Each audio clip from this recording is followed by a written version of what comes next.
আসসালামু আলাইকুম রহমতুল্লাহি ওয়া বারাকাতুহু।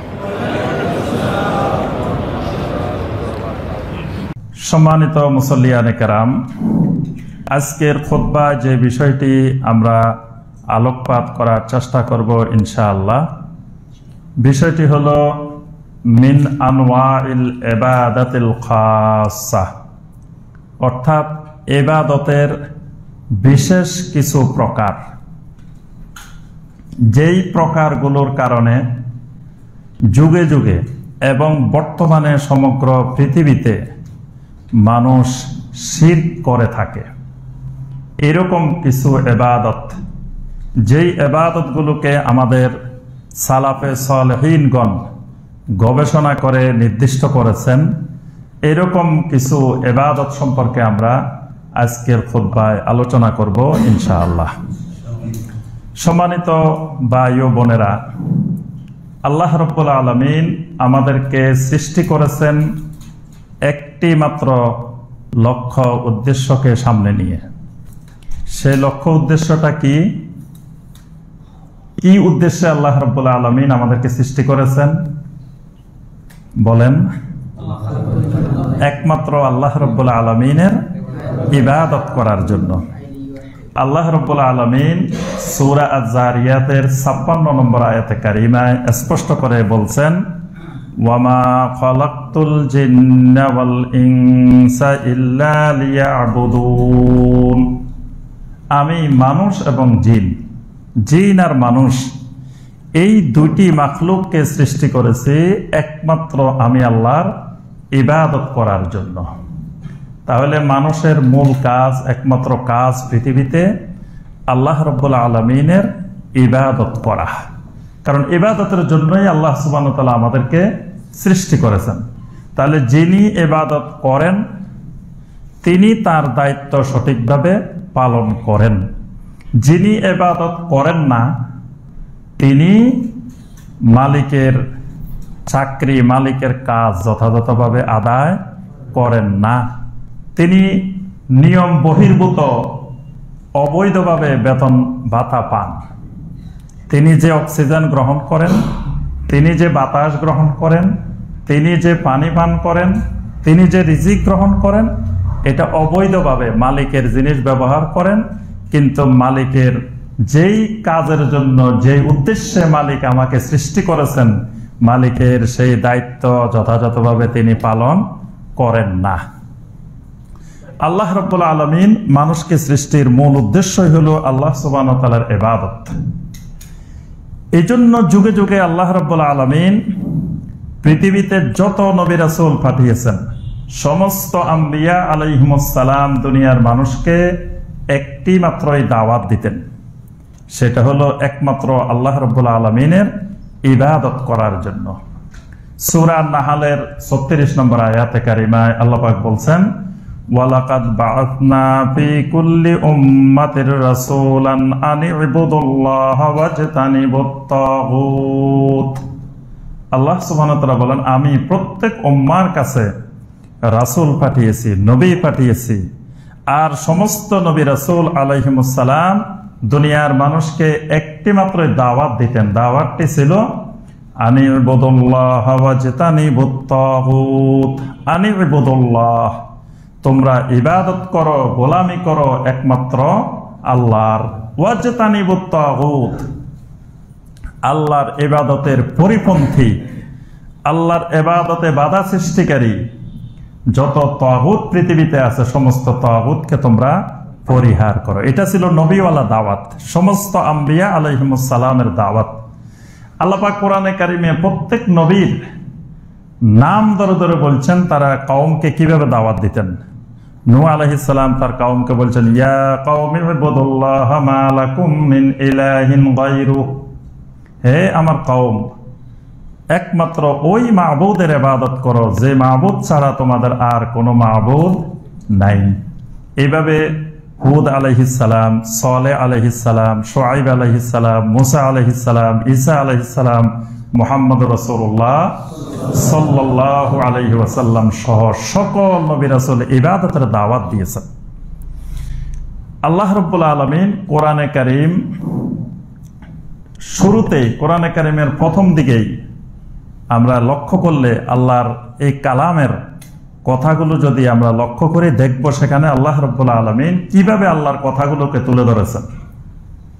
কোরআনে কারিমের শুরুতে যে সূরাটি, সেই সূরার নাম হলো সূরা আল বাকারা। সূরা আল ফাতিহার পরে যে সূরাটি, সেটার নাম সূরা আল বাকারা। আল বাকারার শুরুতেই আল্লাহ পাক হুরুফে মুকাত্তাআত, 3টি হরফ বলছেন, আলিফ লাম মিম।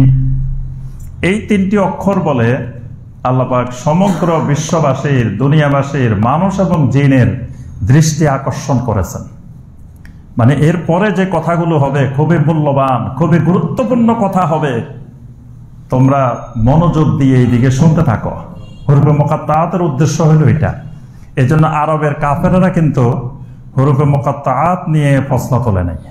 কোরআনে কারিমের এই যে অনেক সূরার প্রথমে যে বিচ্ছিন্ন হরফগুলো, এই হরফগুলো নিয়ে কিন্তু কোনো প্রশ্ন উত্থাপন করে নাই, কারণ তারা কাফের হইলেও আরবি জানা কাফের।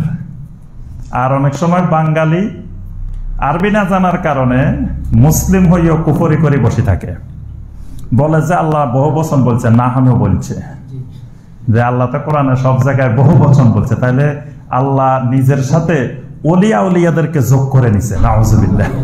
আরবি না বোঝার কারণে মুসলিম হইও শিরক করে বসে আছে। আর কাফেরেরা আরবি জানার কারণে অনেক শিরিক, অনেক কুফর থেকে তারা মুক্ত ছিল। এই জন্য তারা কিন্তু প্রশ্ন তোলে নাই এখানে বহু বচন কেন। তারপরে তারা হুরুফে মুকাত্তাআত নিয়ে কোনো প্রশ্ন তোলে নাই, যেগুলোর অর্থ তো আমরা জানি না, বা আমাদেরকে এগুলোর অর্থ তাফসীর করেন, ব্যাখ্যা করেন। নবী সাল্লাল্লাহু আলাইহি ওয়াসাল্লামের কাছে এসে কিন্তু এই দাবিও করে নাই। অর্থাৎ এই অক্ষরগুলো আরবি ভাষায় মানুষের দৃষ্টি আকর্ষণ করার জন্য বলা হয়। আল্লাহ পাক সমগ্র বিশ্ববাসীর মনোযোগ আকর্ষণ করার জন্য প্রথমে বলছেন আলিফ লাম মিম।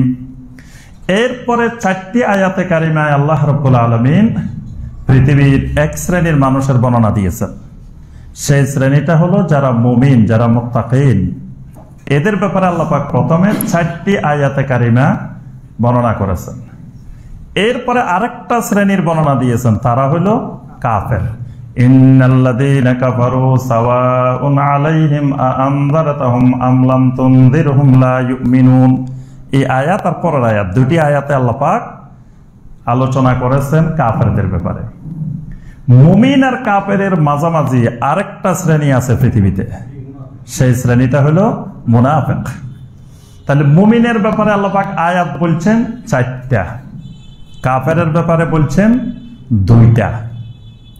এরপরে আল্লাহ রাব্বুল আলামিন 13টি আয়াতে কারিমা বলছেন শুধু মুনাফিকের ব্যাপারে। তাহলে দেখেন, ইমানদার কাফের মিলে আয়াত কয়টা? 6টা। আর শুধু মুনাফিকের ব্যাপারে আল্লাহ পাক আয়াত বলছেন 13টা। কারণ মুমিনদের জন্য, মুসলিমদের জন্য, আল্লাহর দ্বীনের জন্য জমিনে কাফের মুশরিকের চাইতেও বেশি ক্ষতিকর ওই মুনাফিকিন। এই জন্য আল্লাহ পাক মুনাফিক প্রসঙ্গটাকে গুরুত্ব দিয়ে 13টি আয়াতে কারিমা শুধু মুনাফিকদের ব্যাপারে আল্লাহ পাক বর্ণনা করেছেন। তাহলে সমগ্র পৃথিবীর সকল মানুষকে আল্লাহ রাব্বুল আলামিন কোরআনে কারিমের শুরুতে 3টি ভাগে ভাগ করে দিয়েছেন, হয় মুত্তাকিন, হয় কাফেরিন, হয় মুনাফিকিন। 3টার যে কোনো একটা, প্রত্যেকটা মানুষ এই 3 শ্রেণীর যে কোনো এক শ্রেণীর অন্তর্ভুক্ত, হয় মুত্তাকিনের অন্তর্ভুক্ত, হয় কাফেরিনের অন্তর্ভুক্ত, অথবা সে মুনাফিকিনের অন্তর্ভুক্ত।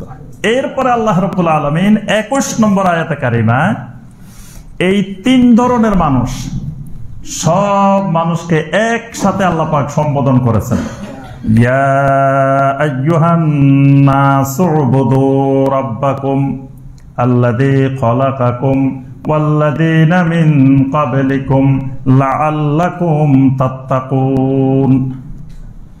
এই মুত্তাকিন, কাফেরিন, মুনাফিকিন সমস্ত মানুষকে লক্ষ্য করে আল্লাহ বলছেন, ইয়া আইয়ুহান নাস, হে দুনিয়ার সকল মানুষ, উবুদু রাব্বাকুম, গোলামি করো, ইবাদত করো একমাত্র তোমাদের রবের। সুবহানাল্লাহ। আল্লাহ পাক সর্বপ্রথম দুনিয়ার মানুষকে অর্ডার করেছেন, কমান্ড করেছেন ইবাদতের। এর আগে কিন্তু কোনো কমান্ড নাই। আপনি সূরা আল ফাতিহা থেকে পড়ে আসেন, সূরা আল ফাতিহার মধ্যে কোনো নির্দেশ নাই। আল্লাহ পাক কোনো অর্ডার করেন নাই। তারপরে সূরা আল বাকারার 1 থেকে 20 আয়াত পর্যন্ত তেলাওয়াত করে আসেন, আল্লাহ সুবহানাহু ওয়া তাআলা কোনো অর্ডার করেন নাই, কোনো নির্দেশ দেন নাই। সর্বপ্রথম কোরআনে কারীমের নির্দেশটা 21 নম্বর আয়াত। সর্বপ্রথম আল্লাহর অর্ডারটা হলো উবুদু রাব্বাকুম, তোমরা তোমাদের রবের ইবাদত করো, গোলামি করো। এবং কেন গোলামি করবা এর ব্যাখ্যা দিচ্ছেন আল্লাহ পাক, অনেকগুলো কারণ ব্যাখ্যা করছেন। প্রথম বলছেন আল্লাযী খালাকাকুম, তোমাদেরকে তিনি বানাইছেন, যিনি বানাইছেন তার গোলামি করবা। তারপর আল্লাহ বলছেন খালি বানান নাই, কোথায় থাকবা, থাকার জায়গা করে দিছেন। আল্লাযী জাআলা লাকুমুল আরদা ফিরাশা, কারণ বানাই তোমাদেরকে এমনি ছেড়ে দেওয়া হয় নাই, কোথায় বসবাস করবা, কিভাবে থাকবা, সে থাকার ব্যবস্থা তিনি করে দিছেন। আবার থাকারও ব্যবস্থা আছে, সব আছে, খাইবা কি, না খাইলেও তো মরে যাবে। আল্লাহ পাক এরপর বর্ণনা দিচ্ছেন আমি তোমার খাওয়ার ব্যবস্থাও করছি। সুবহানাল্লাহ, আসমান থেকে বৃষ্টি নাজিল করি, তোমার জন্য জমিন থেকে কত জিনিস বের করে দিয়েছি, দিয়ে দিয়ে তোমার খাওয়ার ব্যবস্থা করছি। তাহলে যিনি তোমারে বানাইছেন, তোমার থাকার ব্যবস্থা করছেন, তোমার খাওয়ার ব্যবস্থা করছেন, তোমার শোয়ার ব্যবস্থা করছেন, ইবাদত করতে হবে একমাত্র তার। উবুদু রাব্বাকুম।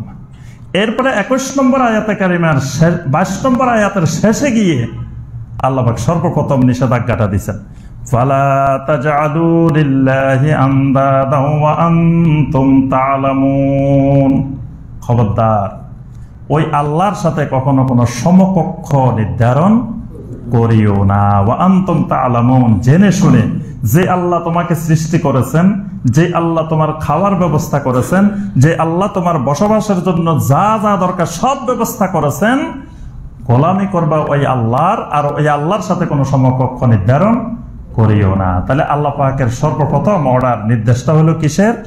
ইবাদতের। এইভাবে কোরআনে কারিমে অসংখ্য আয়াতে আল্লাহ পাক আমাদেরকে নির্দেশ দিয়েছেন কিসের জন্য? ইবাদতের জন্য। এবার আসি আমরা ইবাদত কাকে বলে, ইবাদতটা কি জিনিস? শাইখুল ইসলাম ইমাম ইবনে তাইমিয়া রাহিমাহুল্লাহ ইবাদতের সংজ্ঞাটা এক বাক্যে দিয়েছেন। তিনি বলছেন ইবাদত বলতে বোঝানো হয় আল ইবাদাতু হিয়া তাআতুল্লাহি আযজা ওয়া জাল্লা বিইমতিসালি মা আমারাল্লাহু বিহি আলা আলসিনাতির রাসূল আলাইহিমুস সালাম। ইবাদতটা হলো তাআতুল্লাহি আযজা ওয়া জাল্লা, আল্লাহর আনুগত্য করা। কিভাবে আনুগত্য করা?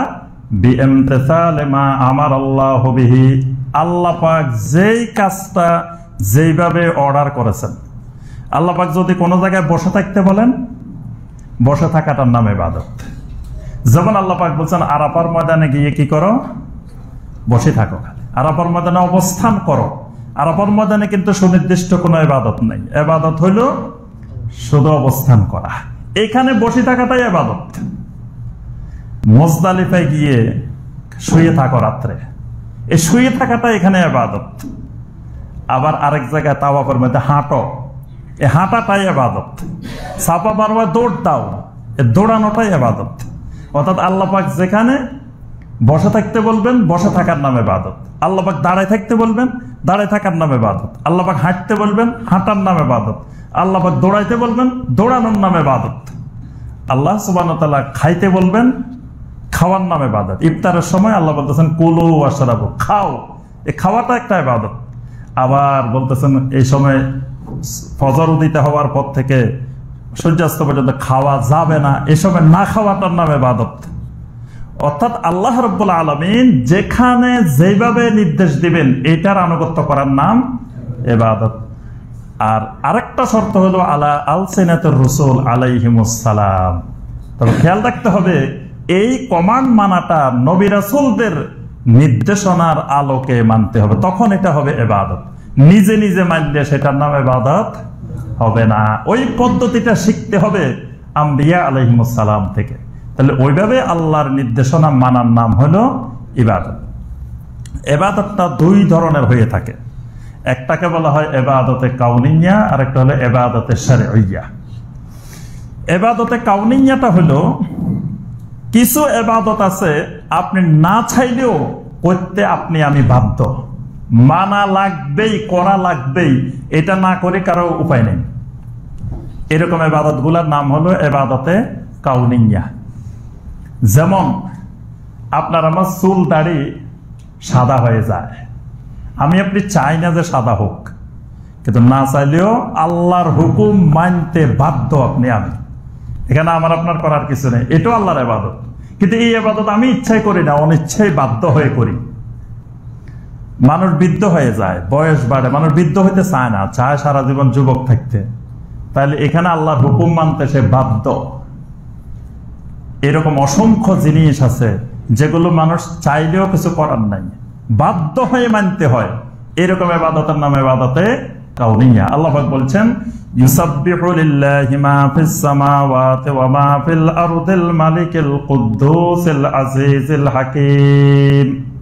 আসমান জমিনে যা কিছু আছে এই সব কিছুই আল্লাহর তাসবিহ আদায় করে, আল্লাহর ইবাদত করে, আল্লাহর হুকুম মানে। এই হুকুম মানতে সবাই বাধ্য। এগুলার নাম ইবাদতে কাউনিয়া। আল্লাহ পাক সূরা আলে ইমরানের 83 নম্বর আয়াতে বলছেন, আফাগাইরা দীনিল্লাহি ইয়াবগুন ওয়া লাহু আসলামা মান ফিস সামাওয়াতি ওয়াল আরদি তাওআন ওয়া কারহান ওয়া ইলাইহি ইউরজাউন। আল্লাহর সামনে আসমান জমিনের সব কিছু আত্মসমর্পণ করে, ইচ্ছাই হোক অনিচ্ছাই হোক। তাওআন ওয়া কারহা, ইচ্ছাই করে আবার কেউ অনিচ্ছাইও করে। দেখবেন একজন অমুসলিম মুশরিক আল্লাহর হুকুম মানে না, ইবাদত করে না, কিন্তু সেও আল্লাহর অনেক বিধানের সামনে মাথা নত করতে বাধ্য। এর বাহিরে যাওয়ার তার সুযোগ নাই। এই ইবাদত গুলো সে বাধ্য হয়ে করে, এগুলোর নাম ইবাদতে কাউনিয়া। আল্লাহ পাক এইগুলো মানুষের থেকে চান না, মানে এগুলোর কারণে শাস্তি বা পুরস্কার নির্ধারণ করেন না। আল্লাহ পাক যে ইবাদতটা চান, নবী রাসূলরা যে ইবাদতটার দাওয়াত দিতেন, সেটা হলো ইবাদতে শরঈয়া। শরঈ ইবাদত মানে যেটা নিজে ইচ্ছা করে করে, এটার নাম হলো ইবাদতে শরঈয়া। ওয়া ইবাদুর রহমান আল্লাযীনা ইয়ামশুনা আলাল আরদি হাওনা ওয়া ইযা খাতাবাহুমুল জাহিলুনা ক্বালু সালামা। আল্লাহ পাক বলেন, রহমানের রহমানের বান্দা, রহমানের ইবাদতকারী তো তারাই যারা জমিনের উপরে চলাফেরা করার সময় নম্রভাবে ভদ্রভাবে চলাফেরা করে। তাহলে নম্রভদ্রভাবে চলাফেরা করা এটা আমার এখতিয়ার। চাইলে আমি অভদ্রভাবেও চলতে পারি, চাইলে আমি নম্রভাবেও চলতে পারি। নম্রভাবে চললে এটা আল্লাহর ইবাদত। এই ইবাদতটা হলো ইবাদতে শরঈয়া। এরকম সালাত, সিয়াম, যাকাত, অসংখ্য ইবাদত, এগুলোর নাম ইবাদতে শরঈয়া। এবার আসি আমরা মূল যে বিষয়টা আমরা বলছি, যে কিছু ইবাদত আছে যেই ইবাদত গুলো কেন্দ্রিক যুগে যুগে মানুষেরা শিরিক করত, এখনো করে, কিয়ামত পর্যন্ত করবে। এরকম কিছু গুরুত্বপূর্ণ ইবাদত আছে যে ইবাদত গুলো সম্পর্কে অনেকেরই আমাদের জ্ঞান নাই এবং এই ইবাদত গুলো সম্পর্কে সূক্ষ্ম ধারণা নাই। এজন্য ইমাম মুহাম্মদ বিন আব্দুল ওয়াহাব রাহিমাহুল্লাহ তিনি আল উসুল আস-সালাসা এই কিতাবের মধ্যে এরকম 12টি ইবাদতের বর্ণনা দিয়েছেন, যে এরকম 12টি ইবাদত আছে যেই ইবাদত গুলো কেন্দ্রিক মানুষ সবচাইতে বেশি শিরক করে। এই 12টি ইবাদতকে ইমাম মুহাম্মদ বিন সালেহ আল উসাইমিন রাহিমাহুল্লাহ, শাইখ বিন বাজ রাহিমাহুল্লাহ, তারপরে শাইখ সালেহ আল ফাওজান হাফেজাহুল্লাহ সহ অসংখ্য আলেম এগুলোর বিস্তারিত ব্যাখ্যা করে করে অনেক কিতাব রচনা করেছেন। আমরা এই 12টি ইবাদতের একটু সংক্ষিপ্ত ধারণা দিব, যে এই 12টা ইবাদত ভালো করে বোঝা দরকার, জানা দরকার, এবং এগুলো কেন্দ্রিক কিভাবে মানুষ শিরক করে এই দিকটা আমি দেখানোর চেষ্টা করব সংক্ষিপ্তভাবে। 1 নম্বর যে ইবাদতটি সেটা হলো দোয়া। দোয়া একটা ইবাদত। রাসূলুল্লাহ সাল্লাল্লাহু আলাইহি ওয়াসাল্লাম সরাসরি বলছেন, আদ-দুআউ হুয়াল ইবাদাহ, রাওয়াহু তিরমিজি ওয়া আবু দাউদ। দোয়াটাই নবী সাল্লাল্লাহু আলাইহি ওয়াসাল্লাম বলছেন একটা ইবাদত। আল্লাহ পাক কোরআনে কারীমের মধ্যে সূরা গাফিরের 60 নম্বর আয়াতে আল্লাহ পাক বলেন, ওয়া ক্বালা রাব্বুকুম উদউনি আস্তাজিব লাকুম ইন্নাল্লাযীনা ইস্তাকবিরুনা আন ইবাদাতি সায়াদখুলুনা জাহান্নামা দাখিরিন। তোমাদের রব বলতেছেন যে তোমরা আমার কাছে দোয়া করো, আমি তোমাদের দোয়া কবুল করব। আর যারা অহংকার করে আমার ইবাদত করে না, তাদেরকে লাঞ্ছিতভাবে জাহান্নামে প্রবেশ করানো হবে। নাউযুবিল্লাহ। তাহলে দোয়ার কথা বলে আল্লাহ পাক বলছেন আমার ইবাদত। এই দোয়াটা আল্লাহর একটা গুরুত্বপূর্ণ ইবাদত। দোয়া দুই ভাবে করা যায়। দোয়া দুই রকমের, একটার নাম দোয়াউল ইবাদা আর একটার নাম দোয়াউল মাসআলা। দোয়া দুই রকম, একটা হলো দোয়াউল মাসআলা আর একটা হলো দোয়াউল ইবাদা। দোয়াউল মাসআলা হলো আমার কোনো কিছু দরকার, এটা চাওয়া, এই চাওয়াটা একটা ইবাদত। এই চাওয়াটা কার কাছে চাইতে হবে? একমাত্র আল্লাহর কাছে। এই জন্য নবী সাল্লাল্লাহু আলাইহি ওয়াসাল্লাম বলছেন, ইযা সাআলতা ফাসআলিল্লাহ ওয়া ইযা ইসতাআনতা ফাসতাইন বিল্লাহ। যখন তুমি কোনো কিছু চাইবে তখন একমাত্র আল্লাহর কাছে চাইবে, যখন তোমার কোনো সাহায্য দরকার ওই সাহায্য চাইবে সেটাও একমাত্র আল্লাহর কাছে চাইবে। তাহলে এই চাওয়াটা মাসআলা, সুয়াল করাটা, আমার যে দরকার এই দরকারের জিনিসটা চাইতে হবে। আমার অনেক জিনিস দুনিয়াবি অনেক কিছু দরকার হইতে পারে, তারপর আখেরাতের দরকার হইতে পারে, দুনিয়া আখেরাতের যা দরকার এই সব চাইতে হবে একমাত্র আল্লাহর কাছে। যদি আল্লাহর কাছে চাই তখন এটা ইবাদত, আল্লাহর ইবাদত। কিন্তু যদি আল্লাহর কাছেও চাই, আবার এই চাওয়াটা যদি আরেকজনের কাছেও চাই, কোন জীবিত বা মৃত কোন ওলির কাছে গিয়ে যদি আমি চাই, তখন হয়ে যাবে এই চাওয়াটা শিরক। যদি আমি কোন নবী রাসূলের কবরের কাছে যাই চাই, নবী রাসূলের কাছে চাই, তখনও এটা হয়ে যাবে শিরক। তাহলে চাওয়াটা একটা ইবাদত, কিন্তু এই ইবাদত কেন্দ্রিক পৃথিবীতে মানুষ শিরক করে সবচাইতে বেশি। এই জন্য দেখবেন মানুষ মসজিদে আসলে আল্লাহর কাছে দোয়া করে, মুনাজাতের জন্য কি পাগল, মুনাজাত না করলে ইমাম সাহেবের চাকরিয়ে থাকে না, মুনাজাত না করলে নামাজে হয় নাই। এক জায়গায় আমি নামাজ পড়াইছি, নামাজের পর মুনাজাত করি নাই, তো বলতেছে যে আজকে ভাত খাইলাম পানি খাইলাম না। মানে ভাত খাবার পরে পানি খাওয়া লাগে না, তো আজকে মনে হলো ভাত খাইলাম, ভালো খাবার, পোলাও কর্মা বিরিয়ানি সব খাইলাম, কিন্তু শেষে পানি খাওয়া হইল না। তো কথাটা খুব চমৎকার যে মানুষ বেদাতের প্রতি এত নিমজ্জিত হয়েছে যে এটা না হলে ইবাদতে হয় না। তাহলে বোঝা যায় মানুষের দোয়া করার প্রতি কত আগ্রহ। কোন জায়গায় যদি শুনে এখানে আখেরি মুনাজাত হইব, দেখবেন যে বাস, ট্রেন, রাস্তাঘাট, লঞ্চ কিছুতে আর জায়গা নাই, খালি আখেরি মুনাজাত। তাহলে মানুষ দোয়ার পাগল, দোয়ার ইবাদতের প্রতি খুব আগ্রহ। কিন্তু আবার ওই মানুষগুলাই দেখবেন বিভিন্ন মাজারে, কবরে, বিভিন্ন জায়গায় গিয়ে গিয়ে সেখানেও আবার আল্লাহর ওলির কাছে, জীবিত মৃত ওলির কাছে চাইতেছে। তাহলে চাওয়া কেন্দ্রিক যেমন ইবাদত, চাওয়া কেন্দ্রিক এই দোয়া কেন্দ্রিক অসংখ্য মানুষ আবার শিরকিও নিমজ্জিত। এটার নাম দোয়াউল মাসআলা। আরেকটা দোয়া হলো দোয়াউল ইবাদা। যত ইবাদত আছে সবগুলো এক একটা দোয়া। সালাত একটা দোয়া, সালাতের আগাগোড়া সব দেখবেন যে দোয়া, সব দোয়া। সালাত শুরুই হয় সূরা আল ফাতিহা দিয়ে, সূরা আল ফাতিহাটা সূরাতুদ দোয়া। তারপরে দোয়াউল ইস্তিফতা দিয়ে, সানা দিয়ে শুরু হয়। রুকুর মধ্যে দোয়া, রুকু থেকে উঠলে দোয়া, সাজদায় দোয়া, সাজদা থেকে উঠলে দোয়া, সব দোয়ার সমাহার। এইভাবে প্রত্যেকটি ইবাদত, আল্লাহর যত ইবাদত আছে এগুলো এক একটি দোয়া। তা আমরা প্রথম এক নম্বর যে ইবাদতটা বললাম সেটি হলো এই দোয়াটা একটা গুরুত্বপূর্ণ ইবাদত। কিন্তু ইবাদতের সংজ্ঞায় আমরা বলছি আল্লাহ পাক যেইভাবে যখন করতে বলেন সেখানে দোয়া করা ইবাদত। যেখানে দোয়া আলা আলসিনাতে রাসূল, নবী রাসূলদের পদ্ধতির বাইরে, সেখানে না করার নাম ইবাদত। মানে পদ্ধতিটার দিকে খেয়াল করতে হবে, পদ্ধতিটা নবী রাসূলদের পদ্ধতিতে। নবী রাসূল যেখানে যেভাবে দোয়া করছেন সেখানে সেইভাবে করার নাম ইবাদত। আম্বিয়া আলাইহিমুস সালাম টয়লেটে ঢোকার সময় দোয়া করছেন, করছেন না? সেখানে কি হাত তুলছেন? টয়লেট থেকে বের হয়ে দোয়া করছেন, হাত তুলছেন। মসজিদে ঢোকার সময় দোয়া করছেন, বের হওয়ার সময় দোয়া করছেন, ঘরে ঢোকার সময় দোয়া করছেন, ঘর থেকে বের হওয়ার সময় দোয়া করছেন, ঘোড়ায় ওঠার সময় দোয়া করছেন, নামার সময় দোয়া করছেন, হাত তুলে তুলে করছেন। তাহলে এগুলাতে হাত না তুলে করাটার নাম ইবাদত। আবার নবী সাল্লাল্লাহু আলাইহি ওয়াসাল্লাম বদরের ময়দানে হাত তুলে দোয়া করছেন, খুতবার মধ্যে বৃষ্টির জন্য হাত তুলে দোয়া করছেন। তাহলে ওখানে এই প্রয়োজনগুলাতে হাত তুলে করার নাম ইবাদত। এই জন্যই ইবাদতের মধ্যে আলা আলসানাতুর রাসূল আলাইহিমুস সালাম, কোন জায়গায় কোন কাজটা কিভাবে করতে হবে এটা নবী রাসূলদের থেকে শিখতে হবে। না হয় হয় শিরিক হয়ে যাবে, না হয় বিদআত হয়ে যাবে। আচ্ছা, দুই নম্বর যে ইবাদতটা সেটা হলো আল খাউফ, ভয় করা। ভয়টাও একটা ইবাদত।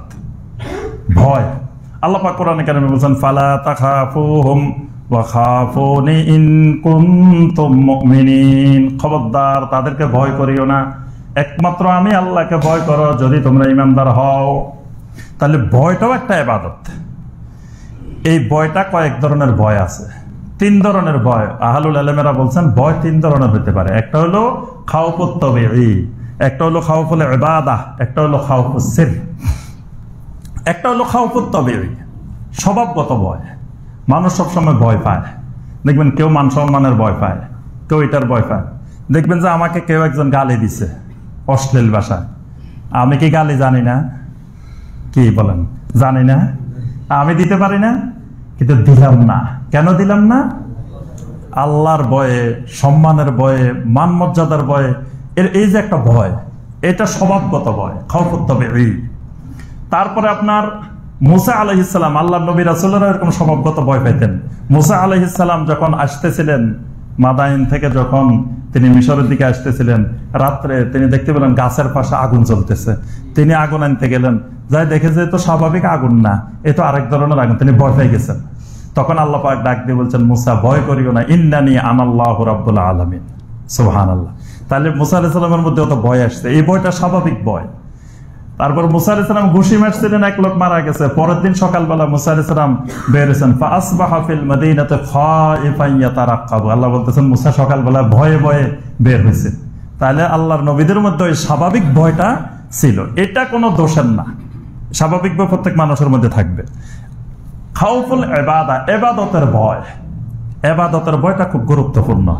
ইবাদতের ভিতরে যদি ভয় না থাকে, ওইটা ইবাদতই হবে না। ইবাদতের 3টা রকম, মহব্বত, খাউফ, রাজা। ভালোবাসা, ভয়, আশা, এই 3টার সমন্বয়ে ইবাদত হলে এটার নাম ইবাদত।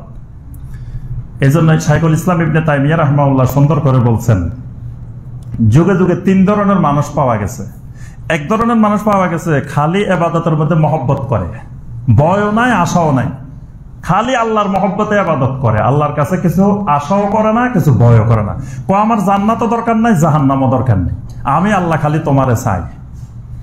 মানে আল্লাহর ভালোবাসা, জান্নাতও দরকার নাই তার, জাহান্নামেরও দরকার নাই, কিচ্ছু দরকার নাই, খালি চায় কাকে?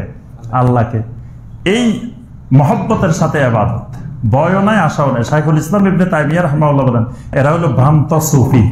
যুগে যুগে ভ্রান্ত সুফিরা এই ইবাদতটা করতো। এই জন্য রাবিয়া বসরির ঘটনার মধ্যে আছে যে রাবিয়া বসরি এক হাতে পানি, এক হাতে আগুন নিয়ে দৌড় দিছে। সবাই জিজ্ঞাসা করে, এই পাগলি তুমি কই যাও পানি নিয়ে, আগুন নিয়ে? কয় এই পানি দিয়ে জাহান্নাম নিবাই ফেলবো, আর এই আগুন দিয়ে জান্নাত জ্বালাই ফেলবো। নাউজুবিল্লাহ। কারণ কি?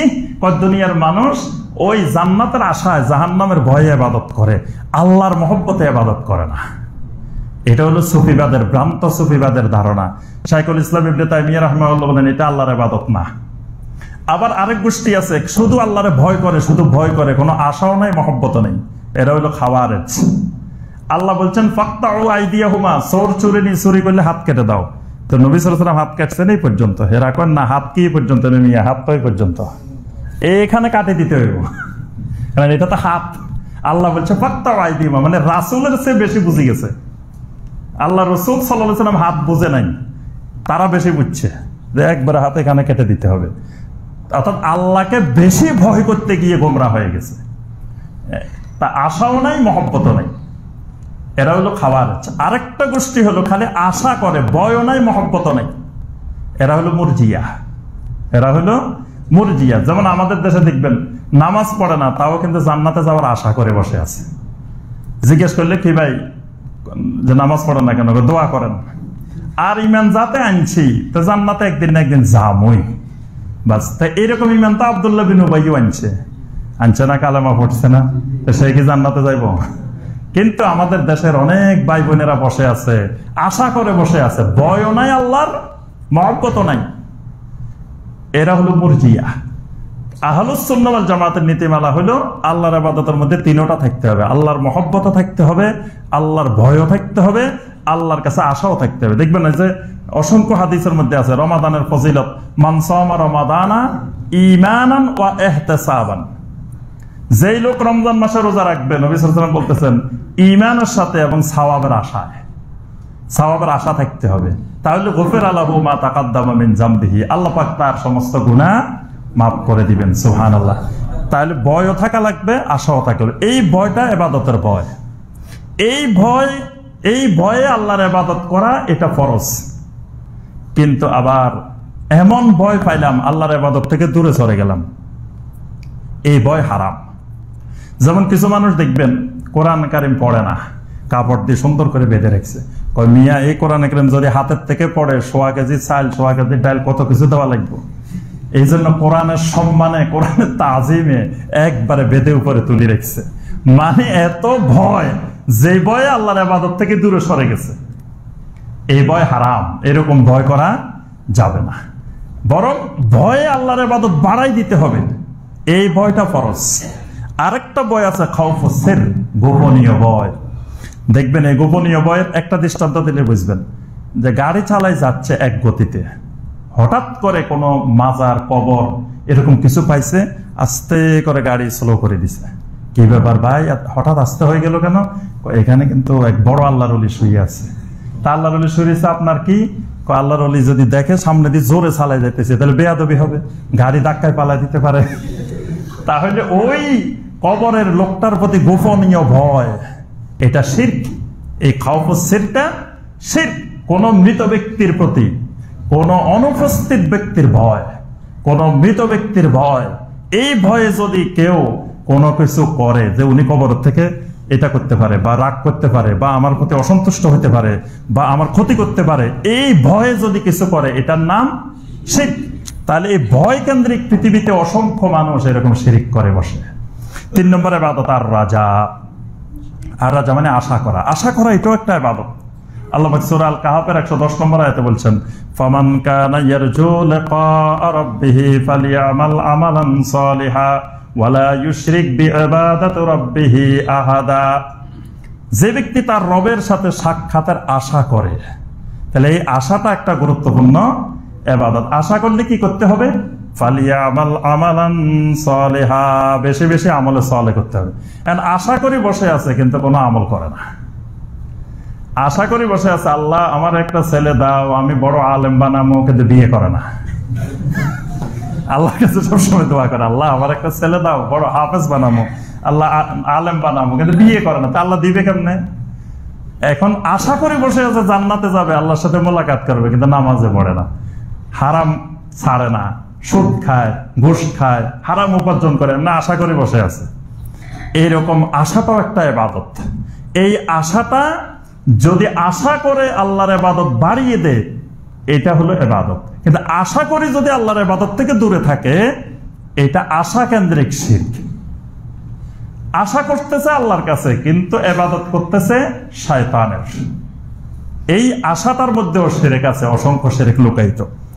তারপরে দেখবেন গরু একটা নিয়ে কোনো এক জায়গায় রওনা দিয়ে দিছে, কোন এক মৃত ব্যক্তির উদ্দেশ্যে বা কবরের উদ্দেশ্যে। জিজ্ঞেস করলেন, ভাই গরু এটা নিয়ে গেছেন কেন? ভাই ব্যবসা বাণিজ্য খুব লস ছিল, ভালো হয় নাই, আমি গতবার একটা গরু দিছি, আর এই বছরে এত বরকত হয়েছে ব্যবসা বাণিজ্যে, ওই জায়গায় একটা গরু দিছি ওরস শরীফে, এত বরকত হয়েছে, এই বছর আরো বড় একটা দিতেছি। তাহলে গরু এটা নিতেছে, এটার পিছনে কিন্তু তার একটা আশা আছে, আছে না? এই আশা কেন্দ্রিক নিয়ে যাচ্ছে, এটা আশা কেন্দ্রিক শিরক। তার ব্যবসায় বরকত হইব, এই আশায় সে নিয়ে যাচ্ছে, তার বিপদ আপদ থেকে রক্ষা হইব, এই আশায় সে নিয়ে যাচ্ছে। এই আশাটা শিরকি আশা। 4 নম্বর আর তাওয়াক্কুল। তাওয়াক্কুল একটা গুরুত্বপূর্ণ ইবাদত। তাওয়াক্কুল মানে আল্লাহর উপরে নির্ভরশীল হওয়া। তাওয়াক্কুলটা কয়েক ধরনের হতে পারে। একটা তাওয়াক্কুল হলো তাওয়াক্কুল আলাল্লাহি তাআলা, এটা ফরজ তাওয়াক্কুল। তাওয়াক্কুল করতে হবে, ভরসা করতে হবে, নির্ভর করতে হবে একমাত্র আল্লাহর উপর। ওয়া আলাল্লাহি ফাতাওয়াক্কালু ইন কুনতুম মুমিনিন, যদি তোমরা মুমিন হও একমাত্র আল্লাহর উপরে তাওয়াক্কুল করো। আরেকটা তাওয়াক্কুল আছে তাওয়াক্কুল সির, গোপনীয় তাওয়াক্কুল। মানে গোপনে আরেকজনের উপরে তাওয়াক্কুল করে বসে আছে। মিয়া জানেন, আমি যদি মরার সময় আমার যদি মুখে দিয়ে কালেমা না আসে, আমার এক হুজুর আছে অমুক জায়গায়, সেখান থেকে আমারে কলেমা বলে দিবে। এরকম অনেক মানুষ বসে আছে, কিন্তু আপনি সমাজে খুঁজলে পাইবেন যে সে এই আশায় বসে দিচ্ছে, মরার সময় শয়তান যদি তার ধোঁকা দেয়, তার হুজুর হাত কয়েক সময় দূরে, সেখান থেকে কালেমা বলে দিবে তাকে, সে কালেমা পড়ে চলে যাব। এই তাওয়াক্কুলের নাম তাওয়াক্কুল সির, শিরকি তাওয়াক্কুল। এই তাওয়াক্কুল করে সে বসে আছে। কিয়ামতের দিন অমুক হুজুর তাকে জাহাজে করে, বাসে করে, ট্রেনে করে জান্নাতে নিয়ে যাবে, এই আশায় সে বসে আছে, তাওয়াক্কুল করে বসে আছে। এইটা তাওয়াক্কুল সির, গোপনীয় তাওয়াক্কুল, শিরকি তাওয়াক্কুল, তাওয়াক্কুল কেন্দ্রিক শিরক। তারপরে আপনার তাবিজ, তামিমা, তাবিজ লটকায়, তাবিজের উপরে তাওয়াক্কুল করে বসে থাকে। এই তাওয়াক্কুলটা তাওয়াক্কুল সির। ওষুধ খাইলে ওষুধের উপরে তাওয়াক্কুল আসে না। ওষুধ হলো আত-তাওয়াক্কুল ফিল আসবাবিজ যাহিরা, এটা হলো প্রকাশ্য সববের উপরে তাওয়াক্কুল। এটা ইসলামে হারাম না, সববের উপরে তাওয়াক্কুল। যেমন ধরেন আমি একজনকে পাঠাইলাম যে ভাই আমার ওই জমিতে এতগুলো ধান লাগাই দিয়ে আসো, এই কাজটা করে দিয়ে আসো। তা আমি তাকে বিশ্বাস করে তাকে পাঠাইছি, তার উপর আমি তাওয়াক্কুল করছি, এটা শরীয়তে কোনো অসুবিধা নেই। আমি একটা দায়িত্ব দিয়ে একজন লোকের উপরে নির্ভর করে আরেক জায়গায় পাঠাইছি, এটাতে কোনো অসুবিধা নেই। এগুলোকে বলা হয় আত-তাওয়াক্কুল ফিল আসবাবিজ যাহিরা, প্রকাশ্য সবব। ওষুধের মাধ্যমে আমার রোগের চিকিৎসা করা, এটা হলো আসবাবে যাহিরা। এই তাওয়াক্কুল ইসলামে নিষেধ না। কিন্তু তাওয়াক্কুল সির, মানে এটা যে ভালো করতেছে এটার কোনো লক্ষণ কোনো কিছু নাই, কিন্তু তারপরেও এটার উপরে তাওয়াক্কুল করে বসে আছে, এই জন্য এটার মধ্যে শিরকে আকবর আছে, তাওয়াক্কুলের শিরক। তবে কোরআনে কারীম এবং সহিহ হাদিসের দোয়া ছাড়া অন্য যত কিছু দিয়ে লেখা হবে এটা সর্বসম্মতিক্রমে শিরকে আকবর। আর যদি কোরআনে কারীমের আয়াত বা নবী সাল্লাল্লাহু আলাইহি ওয়াসাল্লামের সহিহ হাদিস থেকে কোনো একটা অংশ যদি লিখে দেয়, এটা শিরিক হবে কিনা বা জায়েজ হবে কিনা, এটা নিয়ে আহলুল ইলমদের দুইটি মত আছে। তবে সবচাইতে বিশুদ্ধ মত যেটি, সেটি হলো এটিও জায়েজ নাই, এটাও শিরকে আসগর। আহলুল ইলমেরা তিনটা কারণ বলছেন কেন কোরআনের আয়াত দিয়ে লিখলেও জায়েজ হবে না। এর কারণ অনেকগুলা, তার মধ্যে প্রধান কারণ তিনটা। একটা কারণ হলো উমুমুন নাহি। উমুমুন নাহি মানে নিষেধাজ্ঞার আম ব্যাপকতা, মানে নবী সাল্লাল্লাহু আলাইহি ওয়াসাল্লাম যত জায়গায় তাবিজের নিষেধাজ্ঞার হাদিস বর্ণনা করছেন সেখানে কোরআনকে আলাদা করেন নাই। নবী সাল্লাল্লাহু আলাইহি ওয়াসাল্লাম বলেছেন মান তাআল্লাকা তামিমাতান ফাকাদ আশরাকা, যে তামিমা ঝুলাইলো সে শিরক করলো। এখানে কোরআনকে আলাদা করা হয়নি। নবী সাল্লাল্লাহু আলাইহি ওয়াসাল্লাম বলেন মান তাআল্লাকা তামিমাতান বিগাইরিল কোরআন, কোরআন ছাড়া যদি তাবিজ ঝুলায় তাহলে শিরক করলো। এই কোরআন ছাড়া কথাটা নবী সাল্লাল্লাহু আলাইহি ওয়াসাল্লাম আলাদা করেন নাই, এরকম কোনো হাদিসে আলাদা করেন নাই, সব জায়গায় আম ভাবে বলছেন। সুতরাং একটা আম হাদিসকে খাস করতে হলে যে পরিমাণ দলিল দরকার এই দলিল বিদ্যমান নাই। নবী সাল্লাল্লাহু আলাইহি ওয়াসাল্লাম বলেছেন মান তাআল্লাকা শাইয়ান বুকিলা ইলাই, মান তাআল্লাকা শাইয়ান বুকিলা ইলাই, তাআল্লাকা শাইআন বলছেন। মানে নবী সাল্লাল্লাহু আলাইহি ওয়াসাল্লামের যুগে আরবের লোকেরা জাহেলি যুগে পাথর ঝুলাইতো, পাথরকে বেঁধে রাখতো, কিন্তু এটা পাথরের সাথে খাস না। নবী সাল্লাল্লাহু আলাইহি ওয়াসাল্লাম এটাকে শাইআন, তাআল্লাকা শাইআন, শুধু তামিমের মধ্যে বা ওই পাথরের মধ্যে সীমাবদ্ধ রাখেন নাই, যে কোনো জিনিস সংযুক্ত করলেই ঝুলাইলেই নবী সাল্লাল্লাহু আলাইহি ওয়াসাল্লাম এটাকে বলছেন বুকাইলা ইলাই। তাহলে বোঝা যায় এক নম্বর হলো এই নিষেধাজ্ঞার আম, কোরআনকে নবী সাল্লাল্লাহু আলাইহি ওয়াসাল্লাম আলাদা করেন নাই, এজন্য কোরআন দিয়ে লেখাও জায়েজ হবে না। দুই নম্বর কারণ, নবী সাল্লাল্লাহু আলাইহি ওয়াসাল্লাম সাহাবায়ে কেরাম কখনো তাবিজ লিখেছেন বা ব্যবহার করেছেন এরকম কোন সহিহ বিশুদ্ধ দলিল বিদ্যমান নাই। যতগুলো দলিল পাওয়া যায় এগুলো তাবেঈনদের যুগ থেকে পরবর্তী যুগের, কিন্তু নবী সাল্লাল্লাহু আলাইহি ওয়াসাল্লাম কখনো কাউকে একটা তাবিজ লিখে দিয়েছেন কোরআন দিয়ে এরকম কোনো প্রমাণ নাই। সাহাবায়ে কেরাম দিয়েছেন এরকম কোনো প্রমাণ নাই। একটা হাদিসকে কেউ কেউ দলিল হিসাবে পেশ করেন, আব্দুল্লাহ বিন আমর রাদিয়াল্লাহু তাআলা আনহুর হাদিসটা। এই হাদিসের ব্যাপারে সংক্ষিপ্ত কথা হলো মুহাদ্দিসিনে কেরাম এই হাদিসটাকে তিন ভাগে ভাগ করছেন। প্রথম ভাগ হাদিসের সনদ, হাদিসের সনদ সকল মুহাদ্দিসিনের ঐক্যমতে দুর্বল। দ্বিতীয় ভাগ একটা দোয়ার কথা আসছে, যখন কেউ ঘুমের মধ্যে ভয় পায় নবী সাল্লাল্লাহু আলাইহি ওয়াসাল্লাম বলছেন যে সেই জন্য এই দোয়াটা বলে, আউযু বিকালিমাতিল্লাহি তাম্মাত, একটা দোয়া বলছেন। এই দোয়াটা আরো অসংখ্য জায়গায় অসংখ্য হাদিসে আসছে। এই অসংখ্য হাদিস আসার কারণে মুহাদ্দিসিনদের ভাষায় এটাকে বলা হয় শাহেদ, মানে একটা দুর্বল হাদিসের সমর্থনে যদি আরো 30-40টা এরকম হাদিস আসে তাহলে দুর্বলও হাসান লিগাইরিহি হয়ে যায়, একটু শক্তিশালী হয়ে যায়। এই কারণে মুহাদ্দিসিনে কেরাম এই মাঝখানের অংশটাকে হাসান লিগাইরিহি বলছেন। আলবানী রাহমাহুল্লাহ মাঝখানের অংশটাকে হাসান লিগাইরিহি বলছেন, কারণ এই দোয়াটা আরো অসংখ্য হাদিসে আসছে। এরপরে শেষের যে অংশটা, ফাকানা আব্দুল্লাহ বিন আমর ইউলাক্কিনুহা, যে তিনি বড়দেরকে তালকিন করতেন আর ছোটদেরকে লিখে গলায় ঝুলিয়ে দিতেন, এই অংশটা সকল মুহাদ্দিসের ঐক্যমতে দঈফ। কারণ এই অংশটা দুই একটা হাদিসে আসছে, বাকি সব হাদিসে আসে নাই। তো হাসান হওয়ার জন্য যেরকম শাহেদ দরকার, এরকম শাহেদ আর আসেনি।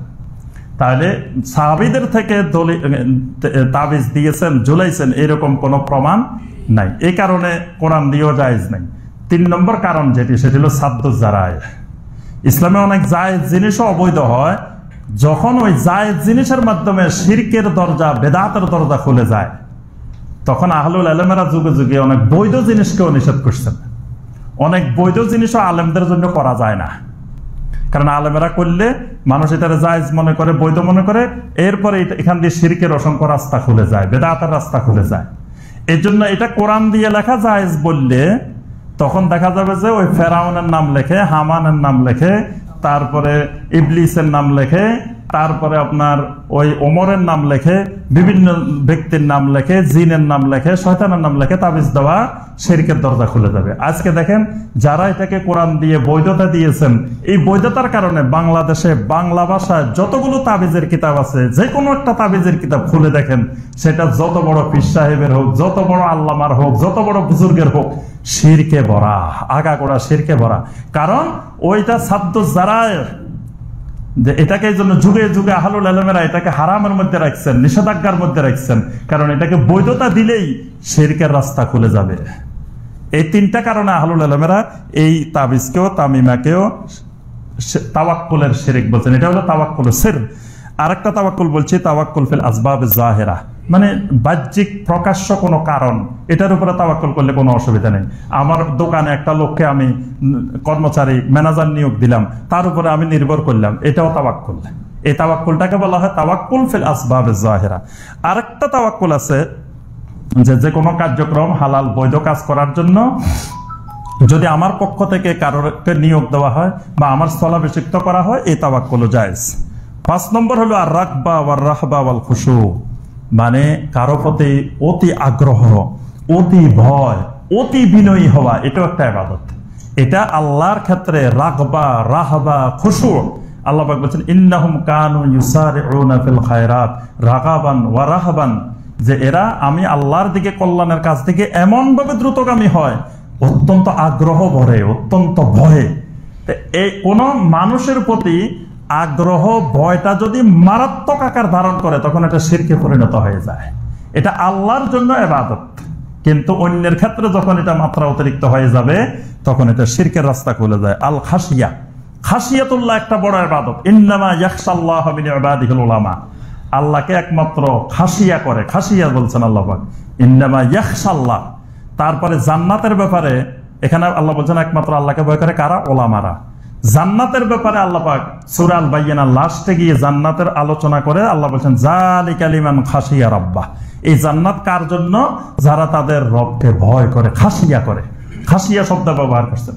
এই খাশিয়ার ভয়টা ওলামা যারা, এখানে হাসান আল বসরি রাহিমাহুল্লাহ তাফসীর করছেন যে ওলামা মানে এখানে বড় বড় মুহাদ্দিস, বড় বড় ফকিহ, বড় বড় মুফাসসির, এরা ওলামা বোঝায় নাই। আল্লাহ পাক ওলামা বলছেন যিনি আল্লাহ সম্পর্কে যার জ্ঞান যত বেশি, যে যত বেশি আল্লাহকে ভয় করে, সে তত বড় আলেম। কারণ আল্লাহ সম্পর্কে তার জ্ঞান সবচাইতে বেশি। হয়তো হাদিস সম্পর্কে জ্ঞান কম, তাফসীর সম্পর্কে জ্ঞান কম, ফিকহ সম্পর্কে জ্ঞান কম, কিন্তু আল্লাহ সম্পর্কে তার জ্ঞান বেশি। এজন্য আল্লাহ পাক তাকে ওলামা বলছেন, আলেম বলছেন। তাহলে এই খাশিয়াটা একটা ইবাদত। এই খাশিয়াটাও করতে হবে কাকে? একমাত্র আল্লাহ রাব্বুল আলামিনকে। আচ্ছা, এনাবা, এনাবা একটা ইবাদত। এনাবা মানে একেবারে একান্ত অনুগামী হওয়া। তাওবা এবং এনাবা দুইটা কাছাকাছি, কিন্তু তাওবার চেয়েও আরো ফিরে আসা, এটার নাম এনাবা। যেমন ধরেন এক লোক তাওবা করি, একটা কবিরা গুনাহ ছাড়ি ফিরে আসছে, কিন্তু আরো 10টা রয়ে গেছে। নামাজ পড়তো না, এখন নামাজ পড়ে, তাহলে একটা কবিরা গুনাহ ছাড়ি আসছে, কিন্তু আবার সুদ খায়, সেটা ছাড়ে নাই। কয় না সুদ বাদে চলা যেত না, নামাজ পড়লে ঠিক আছে, কিন্তু সুদ বাদে কি আবার চলা যায় নাকি? সেটা রাখি দিছে ঠিক মতো। আবার দেখবেন হজ করে আসছে, হজ করে আসে কিছু কিছু জিনিস দাড়ি রাখছে, টুপি রাখছে, দিছে, অনেক কিছু পরিবর্তন হয়েছে, ভালো হয়েছে, কিন্তু আবার দেখবেন মানুষের ওজনে কম দেওয়া, জমির আইল কাটা, ওগুলো কিন্তু আবার ছাড়ে নেন। তাহলে তাওবার মাধ্যমে কিছু ফিরে আসে, কিছু ফিরে নাও আসতে পারে। আর এনাবাটা হলো সামগ্রিক জীবনের যে পরিবর্তন, এটার নাম এনাবা। সাহাবায়ে কেরাম যে ফিরে আসতেন এটার নাম ছিল এনাবা। এর জন্য আল্লাহ পাক বলেছেন ওয়া আনিবু ইলা রাব্বিকুম ওয়া আসলিমু লাহু, তোমরা তোমাদের রবের দিকে এনাবা করো, প্রত্যাবর্তন করো। আমরা যে সহি আকীদার সহি মানহাজের দাওয়াত দিই, আমরা বলি যে এই দাওয়াতের বৈশিষ্ট্য হলো, সালাফি দাওয়াতের সালাফি মানহাজের বৈশিষ্ট্য হলো আগাগোড়া পরিবর্তন। এক জায়গায় দুই জায়গায় পরিবর্তন করলে হবে না। এক জায়গা দুই জায়গার পরিবর্তন, সাময়িক পরিবর্তন, এটাতে আমরা বিশ্বাসী না। আম্বিয়া আলাইহিমুস সালাম যেই পরিবর্তনের দিকে মানুষকে ডাক দিতেন সেটা হলো ব্যক্তি জীবন, পারিবারিক জীবন, সামাজিক জীবন, অর্থনৈতিক জীবন, রাষ্ট্রীয় জীবন, আন্তর্জাতিক জীবন, সব ক্ষেত্রে আগাগোড়া পরিবর্তন হইতে হবে, সব জায়গায় সহি হইতে হবে। আকীদার ক্ষেত্রে সহি, আমলের ক্ষেত্রে সহি, মানুষের সাথে লেনদেনের ক্ষেত্রে সহি নাই। আমরা এই পরিবর্তনে বিশ্বাসী না। আমার লেনদেনও হবে সহি, আমার কথাবার্তা হবে সহি, আমার আচার আচরণ হবে সহি, সব জায়গায় সহি থাকতে হবে। এই পরিবর্তনটার নাম হলো এনাবা। তারপর আরেকটা ইবাদত ইস্তেআনা, আমি সংক্ষেপে শেষ করব, আর সময় শেষ হয়ে যাচ্ছে। ইস্তেআনা একটা ইবাদত। ইস্তেআনা মানে সাহায্য প্রার্থনা করা, এটা একটা গুরুত্বপূর্ণ ইবাদত। ইয়্যাকা না'বুদু ওয়া ইয়্যাকা নাস্তাঈন, এই ইস্তেআনা এটা আল্লাহর একটা গুরুত্বপূর্ণ ইবাদত। এই সাহায্যটা একমাত্র আল্লাহর কাছে চাওয়া, এটা ফরজ। যে কোনো সময় যে কোনো ব্যাপারে আমার যা কিছু সাহায্যের দরকার, বিপদে আপদে সব সময় অসুস্থতায় আল্লাহর কাছে সাহায্য চাওয়া, এটি ইবাদত। আবার এমন মাখলুকের কাছে কিছু সাহায্য চাওয়া যে আমাকে সহযোগিতা করতে পারে, এটা জায়েজ। যেমন ধরেন আমার এখন দুপুরে পেটে খাবার নাই, একজনকে বললাম ভাই আমাকে একটু খাবার দেন, সাহায্য চাইলাম না, এই সাহায্য চাওয়াটা শরীয়তে জায়েজ। এটাকে বলা হয় এমন মাখলুকের কাছে সাহায্য চাওয়া যে মাখলুক ওটা দিতে সক্ষম, এরকম ইস্তেআনা জায়েজ। আরেকটা ইস্তেআনা আছে যে উপস্থিত কিন্তু সে দিতে পারে না, মানে আমার সামনে বিদ্যমান কিন্তু তার কাছে নাই। যেমন এক ফকির আরেক ফকিরের যদি কয় ভাই আমার 100টা টাকা দাও, তো দিবে কোথা থেকে? ওর কাছে দেওয়ার সামর্থ্য নাই। এটাকে শরীয়তের ভাষা বলা লাখ, এটা নিরর্থক, বেহুদা। আমি ধরেন এই খাদে পড়ে গেলাম, আরেক দুর্বল মানুষের ডাকতেছে ভাই আমার একটু তোলেন, আমার একটু তোলেন, হে তুলবো কেমন? এত নিজেই হাঁটার শক্তি নেই। আরেক শক্তিশালী যুবককে যদি বলি ভাই আমি একটু পড়ে গেছি আমাকে তোলেন, এটা জায়েজ। এটা হলো এমন ইস্তেআনা যে ইস্তেআনা সে আমাকে সাহায্য করতে সক্ষম, এটা জায়েজ। আর যে ইস্তেআনা আমাকে সাহায্য করতে পারে না, এটা নিরর্থক। এরপরে আসেন মৃত ব্যক্তির কাছে সাহায্য প্রার্থনা করা, এটা শিরক। আবার যদি এমন জীবিত মানুষ যার কাছে আমি এমন সাহায্য প্রার্থনা করলাম যে সাহায্য তার পক্ষে সম্ভব না, যেমন ধরেন জীবিত একজন মানুষ আমার কাছে, যেমন আপনি বললেন যে শায়েখ আমার তো কালকে একটা পরীক্ষা আছে, আমার পরীক্ষাটা একটু পাস করাই দিয়েন, আমার কাছে চাইলেন, সাহায্য চাইলেন, তা আমি কেমনে পাস করাই দিব? আপনি বিশ্বাস করলেন যে শায়েখে দোয়া করে দিলে আমি পাস করে যাব। তাহলে এই যে একটা অলৌকিক ভাবে সাহায্য, এই চাওয়াটাও শরীয়তে জায়েজ নেই। মৃত ব্যক্তির কবরের কাছে যাই বললেন যে আমি তো অনেক বিপদে আছি, মুসিবতে আছি, আমার একটু সাহায্য করেন, মদদ, মদদ ইয়া কাউস, মদদ ইয়া জিলানি, মদদ অমুক, মদদ ইয়া রাসূলুল্লাহ, হে আল্লাহ রাসূল আমার সাহায্য করেন, হে অমুক আমাকে সাহায্য করেন, হে অমুক। এই সাহায্য চাওয়াটার নাম হলো ইস্তেআনাটা হলো শিরকি সাহায্য চাওয়া। এইটাতে অসংখ্য মানুষ শিরকে নিপতিত এই ইস্তেআনার মধ্যে। আচ্ছা, আরেকটা ইবাদত হলো ইস্তেআজা। ইস্তেআজা মানে আশ্রয় চাওয়া, বিপদে আপদে মুসিবতে আশ্রয় চাওয়া, আল্লাহর কাছে আশ্রয় চাওয়া ফরজ। কুল আউযু বিরাব্বিল ফালাক, কুল আউযু বিরাব্বিন নাস। আল্লাহ কোরআনের কারিমে আল্লাহ পাক অসংখ্য জায়গায় শিখেছেন আল্লাহর কাছে আশ্রয় চাওয়ার জন্য। ওয়া ইযা কারাতাল কুরআনা ফাস্তাইজ বিল্লাহি মিনাশ শাইতানির রাজিম, আল্লাহর কাছে আশ্রয় চাইতে বলছেন। তারপর নবী সাল্লাল্লাহু আলাইহি ওয়াসাল্লাম অসংখ্য দোয়া শিখেছেন, আল্লাহুম্মা ইন্নী আউযু বিকা মিন আযাবিল কবর ওয়া আউযু বিকা মিন ফিতনাতিল মাসিহিদ দাজ্জাল, আল্লাহর কাছে আশ্রয় চাইতে বলছেন। এটা ফরজ। আল্লাহর সিফাতের মাধ্যমে আশ্রয় চাওয়া, এটাও ইবাদত। যেমন আউযু বিকালিমাতিল্লাহি তাম্মাতি মিন শাররি মা খালাক, অসংখ্য দোয়া আছে, বিসমিল্লাহিল্লাযী লা ইয়াদুররু মা ইসমিহি শাইউন, আল্লাহর সিফাত দিয়ে আপনার সাহায্য চাওয়া, আশ্রয় চাওয়া। তবে কোন মৃত ব্যক্তির কাছে অথবা জীবিত ব্যক্তির কাছে আশ্রয় চাওয়া এটা শিরক। মৃত ব্যক্তির কবরের সামনে যাই যদি বলেন যে বাবা আমি আপনার আশ্রয়ে চলে আসছি, আমি আপনার আশ্রয়ে আছি, আমাকে একটু দেখিয়েন, এই দেখাটা কি শিরক। একদিন বাংলাদেশের একজন প্রখ্যাত পীর সাহেব আমাকে বলতেছেন যে শুনেন, আমরা মসজিদে আকসায় গেছিলাম একদিন, তো মসজিদে আকসায় কেউ এক ওয়াক্তের বেশি নামাজ পড়ে না, আমরা একাধারে 5 ওয়াক্ত মসজিদে আকসায় যাই নামাজ পড়ছি জেরুজালেমে। তা আমাদেরকে মসজিদে আকসার ইমাম জিজ্ঞাসা করতেছে যে এরকম কোন মানুষ তো আজ পর্যন্ত পাই নাই যে 5 ওয়াক্ত এখানে পড়ে, কারণ হলো এখানে ভয়ে তো এক ওয়াক্ত পড়তে যান বাইরে যায়, চারিদিকে গোলাগুলি, চারিদিকে ইসরায়েলি সৈন্যরা, চারিদিকে এরকম পরিস্থিতি, আপনারা কত বড় সাহস যে 5 ওয়াক্ত পড়তে আসলেন। তখন আমরা উনারে বললাম যে আপনাদেরকে তো চেনেন নাই, আমরা বাংলার কুতুব, অমুকে আমাদেরকে পাঠাইছে, আমরা এখানে জেরুজালেম থাকলে কি হইব, বাংলার কুতুব কিন্তু আমাদের দিকে তাকাই রয়েছে, বাংলার কুতুবের জিম্মায় আছি আমরা। নাউযুবিল্লাহ, আস্তাগফিরুল্লাহ, আউযু বিল্লাহি আন আকুনা মিনাল জাহিলিন। দেখেন বাংলার কুতুব কত পাওয়ারফুল, জেরুজালেম পর্যন্ত তাকাই রয়েছে, সেখানে আশ্রয়। তাহলে এরা আশ্রয় চাইতেছে কার কাছে? ওই বাংলার কুতুবের নাম বললাম না, কবরে আছে, ওখান থেকে আমাদেরকে আশ্রয় দিচ্ছে। নাউযুবিল্লাহ। এই যে আশ্রয় কেন্দ্রিক, ইস্তেআযা কেন্দ্রিক শিরক। আচ্ছা, আরেকটা ইবাদত হলো ইস্তেগাসা, এটা খুবই গুরুত্বপূর্ণ। আজকে একটু সময় বেশি হচ্ছে, কোনো অসুবিধা নাই তো? আমি তাড়াতাড়ি শেষ করবো। কথাগুলো খুবই গুরুত্বপূর্ণ, না বোঝার কারণে অসংখ্য ভাই বোন শিরক করে বাংলাদেশে। ইস্তেগাসা, ইস্তেগাসা মানে পরিত্রাণ চাওয়া। গাউস মানে পরিত্রাণকারী, গাউসুল আজম মানে মহান পরিত্রাণকারী। তো ইস্তেগাসা এটাও একটা ইবাদত, গুরুত্বপূর্ণ ইবাদত। পরিত্রাণ চাওয়া, পরিত্রাণ চাওয়া কিসের থেকে? বিপদ আপদ মুসিবত বিভিন্ন কিছু থেকে গায়েবী যে সাহায্যটা চাওয়া, পরিত্রাণটা চাওয়া, মুক্তি চাওয়া, এটাকে কোরআন হাদিসের ভাষায় বলা হয় ইস্তেগাসা। ইস্তেগাসাটা কার কাছে চাইতে হবে? একমাত্র আল্লাহ রাব্বুল আলামিনের কাছে। যেমন বদরের যুদ্ধে আল্লাহ রাসূল সাল্লাল্লাহু আলাইহি ওয়াসাল্লাম যখন কাফেরদের সৈন্যের দিকে তাকাইলেন আর নিজের সাহাবীদের দিকে তাকাইলেন, তখন দেখলেন যে অল্প কিছু সংখ্যক নিরস্ত্র মুজাহিদ এই বিশাল শক্তিশালী বাহিনীর সামনে দাঁড়িয়ে আছে। নবী সাল্লাল্লাহু আলাইহি ওয়াসাল্লাম এই অবস্থা দেখে ফাস্তাকবালা নবিয়ুল্লাহ সাল্লাল্লাহু আলাইহি ওয়াসাল্লাম রাফিআন ইয়াদাইহি, 2 হাত উপরের দিকে তুললেন। সাহাবায়ে কেরামকে লাইনে দাঁড় করাই দিলেন, দাঁড় করাই দিয়ে নবী সাল্লাল্লাহু আলাইহি ওয়াসাল্লাম 2 হাত তুললেন বদরের ময়দানে, তুলে আল্লাহর কাছে দোয়া করলেন, আল্লাহুম্মা আনজিজলি মা ওয়া'আদতানি, আল্লাহুম্মা আতি মা ওয়া'আদতানি, আল্লাহুম্মা ইন তাহলিক হাযিহিল ইসাবাতু মিন আহলিল ইসলাম লা তু'বাদ ফিল আরদে। হে আল্লাহ, আপনি যে ওয়াদা করেছেন ওই ওয়াদার আপনি আজকে বাস্তবায়ন করেন।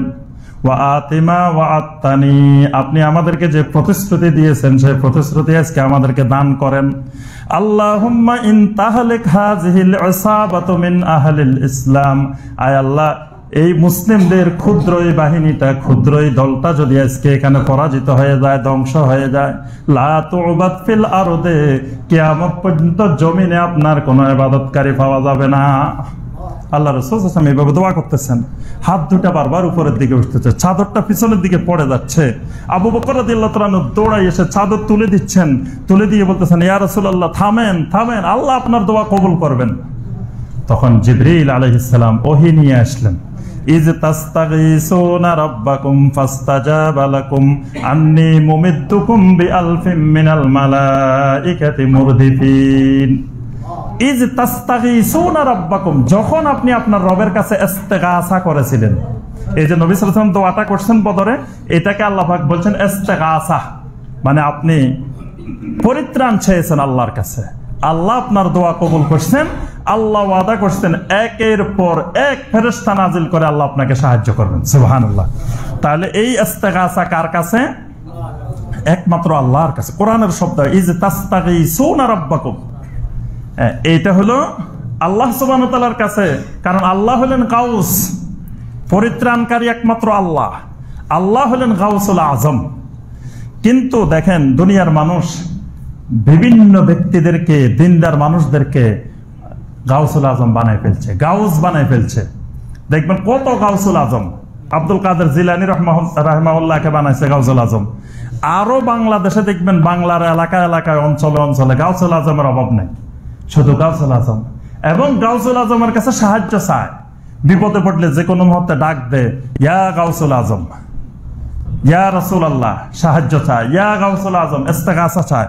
এই ইস্তেগাসা বিল আমওয়াত ও বিল আহইয়া গায়রুল হাদিরিন, অনুপস্থিত ব্যক্তির কাছে বা মৃত ব্যক্তির কাছে কোন পরিত্রাণ চাওয়া, এটা হলো শিরক, শিরকে আকবার।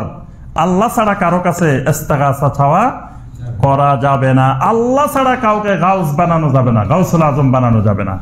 তবে যারা গাউসুল আজম বানাইছে, আমি কয়দিন আগে একজনের একটা ভিডিও শুনছি। আমি সবসময় চেষ্টা করি যে যারা বেদাত করে, শিরক করে, যে তারা বেদাতের পক্ষে কি দলিল দিতে চায়, শিরকের পক্ষে কি দলিল দিতে চায়। শাইখুল ইসলাম ইবনে তাইমিয়া রাহমাহুল্লাহ বলছেন যে শিরকের বেদাতের কোনো দলিল নেই, কিন্তু যারা শিরক করে তারা একটা দলিল বানায়, যারা বেদাত করে তারা নিজেরা জোর করে একটা দলিল খাড়া করায়। তাহলে ওই দলিলটা দেখলে দলিলের ভিতরেই এটার অসারতার প্রমাণ করার যথেষ্ট উপাদান এর মধ্যে থাকে। তাহলে এই জন্য দেখতে হয়। আমি একদিন একজনের একটা আলোচনা শুনলাম যে যারা গাউসুল আজম বলে ডাক দেয়, ইয়া গাউসুল আজম বলে, তাদের দলিল কি? তো তারা দলিল দিছে যে মুসা আলাইহিস সালাম, যে ওই দুটা লোক ঝগড়া করতেছিল, তো মুসা আলাইহিস সালাম যখন রাস্তায় বের হইলেন তখন এক লোক আসে মুসা আলাইহিস সালামের দৌড়ায় সাহায্য চাইছে।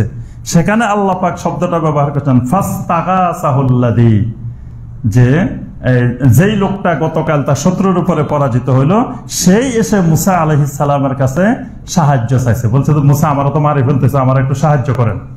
এখানে ইস্তেগাসা শব্দটা আল্লাহ ব্যবহার করছেন। তো বলে যে দেখেন মুসার কাছে ইস্তেগাসা চাইছে, তো মুসার কাছে ইস্তেগাসা চাইলে আব্দুল কাদের জিলানীর কাছে ইস্তেগাসা চাইলে অসুবিধা কি?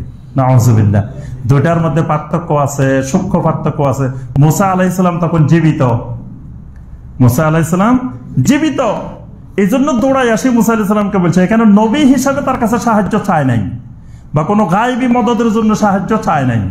এখানে সাহায্যটা চাইছে যে এই একটু শক্তিশালী, একটু দুর্বল, এরে মারতেছে, তো ভয়ে এ আর করতেছে আমার একটু বাঁচান। এরকম আমরা করি না বাজারে, দুইজনে মারামারি লাগলে একটা দুর্বল লেগেছে, এই ভাই তাড়াতাড়ি আমার তো মারি ফেলতেছে। তাহলে হে ওরা যে সাহায্য চাইছে, এটা তো জীবিত ব্যক্তির কাছে, কোন মৃত ব্যক্তির কাছে চায় নাই। তারপর নবী হিসাবে যে আমার সাহায্য করেন, আপনি নবী, আপনার কাছে গায়েবী মদদ আছে, এই হিসাবেও কিন্তু সে সাহায্য চায় নাই।